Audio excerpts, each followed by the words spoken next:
இங்க படித்தவன் படிக்காதவன் நல்லவன் கெட்டவன் கருப்பு வெள்ளை எதுவுமே பார்க்காம கொடுக்கறது ஆக்டிவிட்டியா. எல்லோரும் தயாராக இருக்கிறீர்களா? இருக்கிறோம் அண்ணா.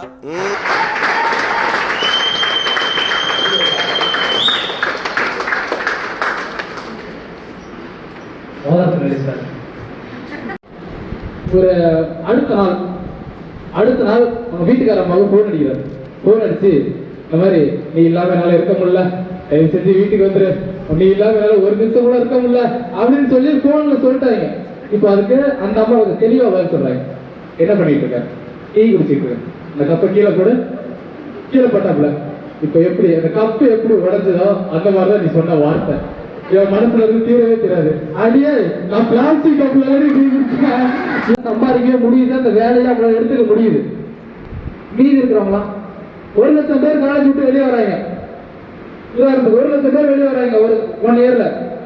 அப்ப அவங்களோட நிலைமைனா 1,00,000 பேர்ல 10% வேலை கிடைக்குதா? மீதி 90% மக்கள் என்ன ஆகிறாங்க?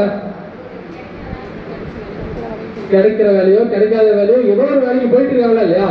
அப்ப இந்த நிலைமையை மாத்தணும். இங்க படித்தவன் படிக்காதவன் நல்லவன் கெட்டவன் கருப்பு வெள்ளை எதுவுமே பார்க்காம கொடுக்கறது ஆக்டிவிட்டியா. பாருங்க அப்படியே நடந்தவாங்க என்கிட்ட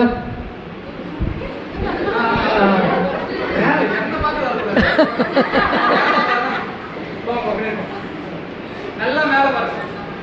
நல்ல கலர்ல ஏதோ கருப்பு இருக்கு ஒரு மாதிரியா. மேல மேல மேல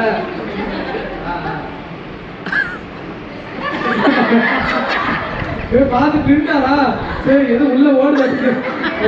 சரி அங்க போ அங்க போ ஆடி போ. கீழே பார்த்துட்டு வாங்க. கீழே பார்த்து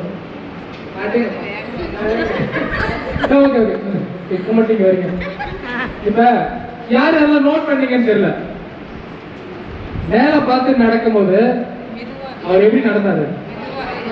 தள்ளாடி தள்ளாடி நடந்தாரா? கீழே பார்த்து நடக்கும்போது ஒரு ஸ்டைல் மாறிட்டா? அவங்க ஸ்டைல் மாறிட்டா? அதே விஷயம் தான். நீ மேல இருக்கிறவனை பார்த்து பண்ணாத, உனக்கு கீழே இருக்கிறவனை பார்த்து நீ பிசினஸ் பண்ணி சூப்பரான பிசினஸ் கொண்டு வர முடியும். அப்படியா? ஆனா கண்டென்ட் வேற வச்சிருக்கேன். சரி ஓகே. ஒண்ணு நம்ம எல்லாரும் தெரிஞ்ச விஷயம், ஒண்ணு வேலை, இன்னொன்னு என்ன? ஒரு சொந்தமா ஒரு தொழில் ஆரம்பிச்சிடலாம்ப்பா. அவனுக்கு கை கட்டி வேலை பார்க்காம நம்ம இஷ்டத்துக்கு நம்ம சாப்பிட்ட வேலை பார்த்துடலாம்ப்பா. யோசனை வருமா வராதா? அடுத்த கட்ட பணம் சம்பாதிக்கணும்னு நினைச்சோம்னா அடுத்த கட்ட லெவலே பிசினஸ் தான். ஏதாவது பிசினஸ் பண்ணலாம். சரிப்பா, கஷ்டப்பட்டு லோனு கீழ் வாங்கி அங்க கடன் கீழெல்லாம் வாங்கி 2 ரூபா 10 ரூபா எல்லா கடையும் வாங்கி ஒரு 10 லட்ச ரூபாய்க்கு ஒரு கடை ஒண்ணு ரொம்ப ஆடுபட்டு கடையை போட்டீங்க. எப்ப யார் கஷ்டப்பட்டீங்க? காசு சேர்த்துருக்கா கடன் வாங்கி. நம்ம ஒரு நல்ல முதலாளி ஒருத்தர், நல்ல முதலாளி, நல்ல ஒரு பெரிய ஆள் ஒருத்தர் ஆப்போசிட்ல ஒரு கடையை போறார். அதே மாதிரி கொஞ்சம் பயங்கரமா லாபம் வரும் நினைக்கிறீங்களா? லாபம் வரும் நினைக்கிறீங்களா? சுத்தமா நீங்க போட்ட முதல் எடுக்கிறதே வருஷ கணக்கில் ஆயிடும். உண்மையா போய்யா? இதுல ரிஸ்க் உங்களுக்கு அதிகம். இந்த பிசினஸ்ல உங்களுக்கு ரிஸ்க் அதிகம். இதுல உங்களுக்கு என்னென்ன பிரச்சனை இருக்குன்னு சொல்ற பாருங்க. ஃபர்ஸ்ட் ஒரு 5 வருஷமா உங்களுக்கு அனுபவம் வேணும் நீங்க வைக்க போற கடைக்கு. உண்மையா போய்யா? முதலீடு அப்படி விஷயம் தேவை. உண்மையா போய்யா? 3 இடம் வேணும். கடை வைக்கிறதுக்கு இடம் வேணும். 4 எம்ப்ளாயி வேணும். 4 பேர் வேலை கேட்கறதுக்கு உங்களுக்கு மாசம் 10,000 15,000 வருமானம் கொடுக்கறதுக்கு எம்ப்ளாயி வேணும். அதுல 100% ரிஸ்க் இருக்கு. ஏன்? ஆப்போசிட்ல கடையை போட்டாலும் என்ன ஆகும்? ரிஸ்க் இருக்கு. அதே விஷயம் நெட்வொர்க் மார்க்கெட்டிங் எடுத்துக்கோ. சரிப்பா, பிசினஸ் முதலீடு பண்ண முடியாது, பெருசா கொடுக்கும். கொஞ்சம் யோசிச்சு பாருங்க. 8 மணி நேரம் உழைப்பு யாரோட உழைப்பு? முதலாளியோட உழைப்பா? கொஞ்சம் யோசிச்சு பாருங்க, திங்க் பண்ணி பாருங்க. நம்ம ஒரு 8 மணி நேரம் ஏதோ ஒரு கடையில ஏதோ ஒரு நிறுவனத்துல நம்ம வேலை பார்த்துட்டு இருக்கோம். யாரோட வளர்ச்சிக்காக? யாரோட வளர்ச்சிக்காக? முதலாளி நல்லா இருக்கணும்னு தெரியாம நம்மளோட உழைப்பு எடுத்து அவரு நல்லா சூப்பரா சம்பாதிச்சுட்டு இருக்காரு. உண்மையா பொய்யா? இதுதான் உண்மை. இப்போ நான் என்ன சொல்றேன்? சரிப்பா, வேலைக்கு 8 மணி நேரம் வேலை போறீங்க. அடுத்த நாள் வேலை பார்க்காமலே சம்பளம் வந்துருமா? இல்ல. அடுத்த நாளும் 8 மணி நேரம் வேலை, அதுக்கு அடுத்த நாளும் 8 மணி நேரம் வேலை. நீ வருஷம் ஃபுல்லா 8 மணி நேரம் வேலை பார்த்தாலும் வருமானம் மாறுமா? 100 ரூபா டேட்டா கமிஷன் பையா இருந்தா கொடுக்குறானா இல்லையா? எக்ஸ்ட்ரா 100 ரூபா அந்த சம்பளம் ஏத்தி கொடுத்தாங்க. அவ்வளவுதான். இப்போ அதை வச்சு 10,000 15,000 30,000 வச்சுக்கலாம். 30,000 வச்சு நீங்க நினைச்ச ட்ரீம் உங்களால ஃபில்பில் பண்ண முடியும் நினைக்கிறீங்களா? 30,000 வருமானம் வச்சு உங்க ட்ரீமை ஃபில்பில் பண்ண முடியும் நினைக்கிறீங்களா? முடியாது. இப்போ ட்ரீமை மட்டும் தான் எழுதுறீங்க. நல்லது கெட்டது முடிவுக்கிறது அங்க போறது சாப்பிடுறது இது எல்லாம் இருக்கா இல்லையா? இப்ப அதுக்கெல்லாம் பில்லு போட்டா கனவை விட பெருசா போயிடும் பில்லு. உண்மையா நீ எழுதுற கனவை விட போயிடும் பில்லு பெருசா போயிடும். அப்போ நமக்கு அந்த 30,000 வருமானம் பத்தாது. நான் இப்ப சொல்றேன், ஆக்சிஸ் இந்தியா கூட இருக்குப்பா. நீ என்னைக்கு மாசம் 1 லட்ச ரூபாய் சம்பாதிக்கிறோம் அன்னைக்கு ஆக்சிஸ் இந்தியா வந்து வெளியே போயிடும். ஒரு சான்ஸ் இருக்கா? ஒரு சான்ஸ். 1 லட்ச ரூபாய் மாசம் எனக்கு தரேன்டா. எந்த கம்பெனியாவது சொல்லுமா? எந்த கார்பரேட் நிறுவனமாவது சொல்லுமா?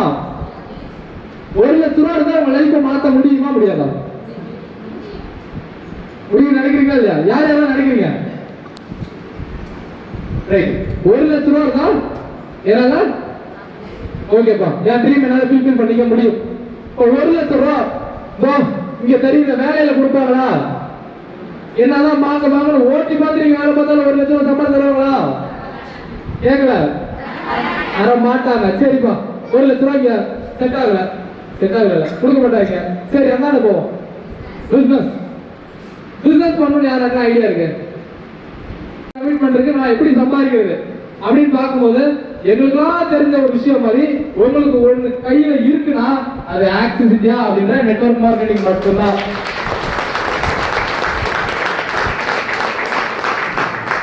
இப்போ நெட்வொர்க் மார்க்கெட்டிங் பொதுவா மொத்தமா சொல்லிடுச்சு. சரி நான் இப்ப உங்கள்கிட்ட கேட்கிறேன், நெட்வொர்க் மார்க்கெட்டிங் பிசினஸ் ஆக்சிஸ் இந்தியாவுக்கு முன்னாடி நான் நிறைய கம்பெனி பார்த்திருக்கேன், இல்ல ஒரு கம்பெனி பார்த்திருக்கேன்னா யார் யாரெல்லாம் இருக்கீங்க? இந்த மாதிரி நெட்வொர்க் மார்க்கெட்டிங் இதுக்கு முன்னாடி நான் பார்த்திருக்கேன்ப்பா அப்படின்னா யாரெல்லாம் இருக்கீங்க? கூப்பிடலாமா வேணாமா? கூப்பிட்டா கேள்வி கேட்டுறாங்க. சரி ஒரு சில பேர் ஒரு 20-15 பேருக்கு இருக்கலாம் பார்த்துருக்கீங்க. சரி நெட்வொர்க் மார்க்கெட்டிங் பிசினஸ்னா என்னன்னு யார் யாருன்னா தெரியும்? நெட்வொர்க்னா என்னன்னு தெரியுமா? நெட்வொர்க்னா எனக்கு என்னன்னு தெரியும் பாத்தீங்களா? முன்ன கை தூக்குனதுக்கும் இப்ப கை தூக்குனதுக்கும் வித்தியாசம் இருக்கு. சரி ஏதோ ஒரு கம்பெனி இருக்குன்னு போய் வேலை பார்த்துக்கிறோம், நெட்வொர்க் மார்க்கெட்டிங் பேர் வச்சு அதை என்னன்னு தேடி கண்டுபிடிச்சு ஒருத்தர் போய் வேலை பார்க்கறனால அவன் தான் சாதனையாளரா மாறப்படும். அதுதான் அவனோட தனித்திறமையா வளரும். இப்போ சிம்பிள். இப்போ நெட்வொர்க் மார்க்கெட்டிங் தெரிஞ்சவங்க யாராவது ஒரு 10 பேர் கை தூக்கிருக்காங்க. இதுக்கு முன்னாடி நிறைய கம்பெனி பார்த்தவங்க யாருன்னு கேட்கும்போது நிறைய பேர் கை தூக்குறாங்க. ஆனா நெட்வொர்க் மார்க்கெட்டிங் என்னன்னு தெரிஞ்ச நபர்கள் 2-3 பேர் கை தூக்கிருக்காங்க. இப்போ நெட்வொர்க் மார்க்கெட்டிங்கா லட்ச கம்பெனி இருக்கு, 1000 கம்பெனி இருக்கு. இல்லதான் சொல்ற 10 நாள்ல 3 கம்பெனி இருக்கு, 30 வருஷமா ரன் ஆயிட்டு இருக்கிற கம்பெனி இருக்கு, வருஷ கணக்குல ரன் ஆயிட்டு இருக்கிற கம்பெனி இருந்துட்டு இருக்கு. அதுல இப்ப நெட்வொர்க் மார்க்கெட்டிங் பிசினஸ் பண்ணலாமா வேணாமான்னு தெரிஞ்சுக்கணும் இல்லையா? அதுக்கு தான் நம்மளோட நாலேஜ் எடுத்துக்கணும். ஆக்சிஸ் இந்தியாங்கிற மாதிரி ஒரு நெட்வொர்க் மார்க்கெட்டிங் பிசினஸ் பண்ணலாமா வேணாமா? இதுதான் இங்க பெரிய கேள்வி. சரி இப்போ 1 லட்சம் நான் சம்பாதிச்சிட முடியும், மற்ற நெட்வொர்க் மார்க்கெட்டிங்க சம்பாதிச்சிடல, ஏன் பர்டிகுலரா ஆக்சிஸ் இந்தியாவை சொல்றீங்க? நெட்வொர்க் மார்க்கெட்டிங் நிறைய இருக்கு, லட்ச ரூபாய் கோடி ரூபாய் சம்பாதிக்க எத்தனை நெட்வொர்க் மார்க்கெட்டிங் கம்பெனி இருந்துட்டு இருக்கு. ஆனா நீங்க ஆக்சிஸ் இந்தியா பிசினஸ் பண்ண சொல்றீங்க. நீங்க ஆக்சிஸ் இந்தியாவை 1 லட்சம் சம்பாதிக்கிறதுக்கு டூல்ஸை யூஸ் பண்ணி சொல்றீங்க. சரி ஓகே, உங்க கணக்கே நான் வரேன். ஆக்சிஸ் இந்தியா பிசினஸ் பண்ணணும்னு சொல்றது காரணமும் மற்ற கம்பெனியை பண்ண வேணும்னு சொல்றது காரணமும் சிம்பிள் தான். ஏன் அப்படின்னா இப்போ மற்ற நெட்வொர்க் மார்க்கெட்டிங் எல்லா கம்பெனியும் பாரு, மொபைல் கையில இருக்குல்ல, ஆண்ட்ராய்டு மொபைல் இருக்குல்ல, சீரியல் பார்க்கற டிவி எல்லாத்தையும் பார்க்கறல, ஒரு நாள் இன்னைக்கு நைட்டு ஒரு நாள் நெட்வொர்க் மார்க்கெட்டிங் என்னன்னு தேடி பாருங்க. மற்ற நெட்வொர்க் மார்க்கெட்டிங்கும் ஆக்சிஸ் இந்தியாவும் டிஃபரெண்டா தேடி பாருங்க. இப்ப சொல்ற நெட்வொர்க் மார்க்கெட்டிங் பொறுத்தவரைக்கும் ஓன் ப்ராடக்ட் தயாரிப்பாங்க மற்ற கம்பெனிக்கார. ஓன் ப்ராடக்ட் ஆக்சிஸ் இந்தியா வச்சிருக்கா? சொந்தமா ஆக்சிஸ் இந்தியா பேர் போட்டு ஒரு பொருள் இருக்கா? இல்ல. அகைன் ரினியூல் பண்ணும் மற்ற நெட்வொர்க் மார்க்கெட்டிங் கம்பெனில. இதுல பண்ணணுமா? மாசம் நீங்க காசு கட்டுறீங்களா? மாசம் பொருள் வேண்டி வித்துட்டு இருக்கீங்களா? இல்ல. உங்களோட ஓன் டைம் இதுல இருக்கு பாருங்க. இந்த நெட்வொர்க்ல இருக்கிற பெனிஃபிட் என்ன பேக்கா? இல்ல. ஓகே, இந்த நெட்வொர்க் நம்ம ஆக்சிஸ் இந்தியாவுல என்ன பெனிஃபிட் இருக்கு? சிம்பிள், ஒரே விஷயம், லோ காஸ்ட் என்ட்ரி. மேக்ஸிமம் எவ்வளவு கொடுத்து இந்த பிசினஸ் ஸ்டார்ட் பண்றீங்க? 6500 ரூபாய் மளிகை ஜாமான் ஒரு அடி போனா 7 அடி போட்டு கூட பிசினஸ் ஆரம்பிக்கலாம். ஒரு Aadhaar card, PAN card, simple. Low cost entry. ஒரு 6500 கூட என்னால ரெடி பண்ண முடியாது அப்படின்ற லெவலுக்கு நம்ம இருக்கோமா? ஒரு 6500 கூட என்னால ரெடி பண்ண முடியாது அந்த